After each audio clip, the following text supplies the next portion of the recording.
Mentre a Roma il presidente ucraino Volodymyr Zelensky incontrava capo di Stato e di governo italiani, l'ambasciatore in Italia Jaroslav Melik inviava al presidente della regione Luca Zaia e al primo cittadino di Resana Stefano Bosa una missiva in cui viene chiesto esplicitamente l'annullamento della proiezione del documentario lunedì 13 gennaio nella biblioteca del paese I bambini del Donbass, prodotto, si legge nella lettera, di propaganda del canale filorusso Russia Today. Per ora non ho elementi per revocare, perché ripeto, per noi il comune è solo una concessione di una sala a un consigliere comunale, quindi non ho ancora elementi per revocare la sala.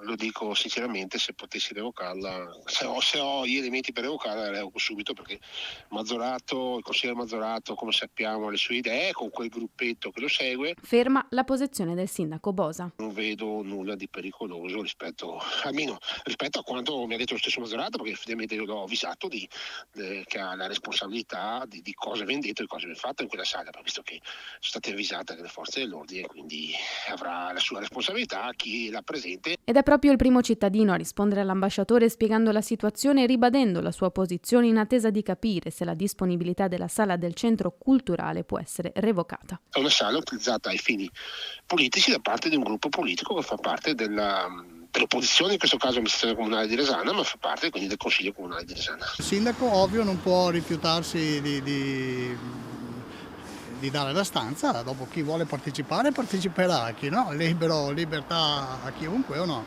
So che in passato ci sono state altre questioni che sembrano più la volontà di apparire piuttosto che una cosa di sostanza, quindi in questo caso qua io non ho commenti, non lo so. Non parteciperà. Assolutamente no.